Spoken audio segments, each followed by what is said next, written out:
Hello friends, health Kannada YouTube ಚಾನಲಿಗೆ ನಿಮಗೆಲ್ಲರಿಗೂ ಸ್ವಾಗತ.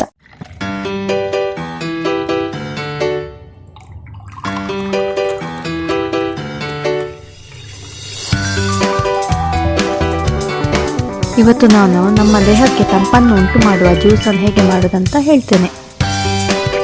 ಇದನ್ನು ಹಾಡೆಬಳ್ಳಿಯ ಎಲೆಗಳಿಂದ ಮಾಡುವುದಾಗಿದೆ. ಈ ಬಳ್ಳಿಯು ನಮಗೆ ಸುಲಭವಾಗಿ ನಮ್ಮ ತೋಟದಲ್ಲಿ ಗದ್ದೆಯಲ್ಲೆಲ್ಲ ಸಿಗ್ತದೆ.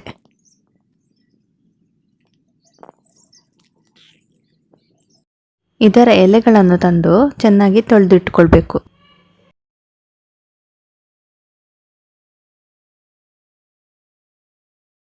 ನಂತರ ಒಂದು ಪಾತ್ರೆಗೆ ನೀರನ್ನು ಹಾಕಿ ಆ ಎಲೆಗಳನ್ನು ಚೆನ್ನಾಗಿ ಹಿಂಡಿ ರಸವನ್ನು ತೆಗಿಬೇಕು.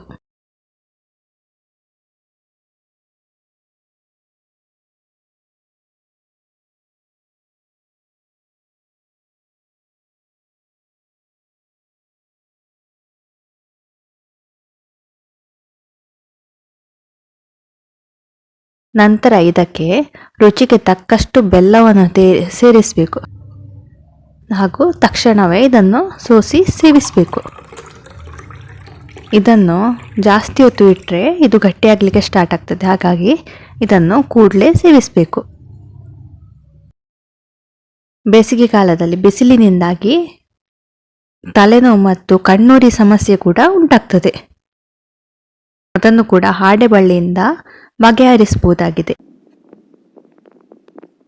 ಇದಕ್ಕೆ ನೀವು ಏನು ಮಾಡಬೇಕಂದ್ರೆ ಹಾಡೆಬಳ್ಳಿಯ ರಸವನ್ನು ಒಂದು ಕಪ್ನಲ್ಲಿ ಹಾಕಿ 15 ನಿಮಿಷ ಹಾಗೆಯೇ ಇಡಬೇಕು. ಆಗ ಅದು ಗಟ್ಟಿಯಾಗ್ತದೆ.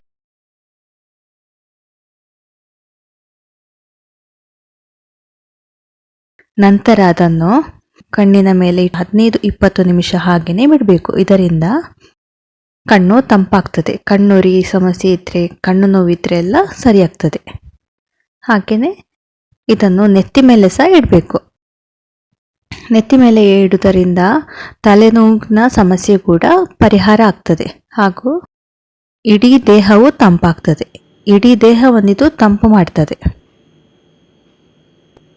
ಹೀಗೆ ನಾವು ಹಾಡೆಬಳ್ಳಿಯಿಂದ ನಮ್ಮ ದೇಹವನ್ನು ಒಳಗಿನಿಂದಲೂ ಹೊರಗಿನಿಂದಲೂ ತಂಪಾಗಿಸಬಹುದಾಗಿದೆ. ಇದರಿಂದ ತಲೆನೋವು ಕೂಡ ಗುಣ ಆಗ್ತದೆ. ನೀವು ಕುಡಿಯುವ ಜ್ಯೂಸ್ ಮಾಡಲಿಕ್ಕೆ ಹಾಡೆಬಳ್ಳಿದ್ದು 1 ಲೋಟ ನೀರಿಗೆ 2 ಎಲೆಗಳನ್ನು ಬಳಸಿದರೆ ಸಾಕಾಗ್ತದೆ. ಅದೇ ನೀವು ಐ ಮಾಸ್ಕ್ ಮಾಡಬೇಕಾದ್ರೆ ಇದನ್ನು ಜಾಸ್ತಿ ಎಲೆಗಳನ್ನು ಉಪಯೋಗಿಸಬೇಕು. ನಿಮಗೆ ಇವತ್ತಿನ ಈ ವಿಡಿಯೋ ಇಷ್ಟ ಆದರೆ ಲೈಕ್ ಮಾಡಿ, ಶೇರ್ ಮಾಡಿ, ಕಮೆಂಟ್ ಮಾಡಿ.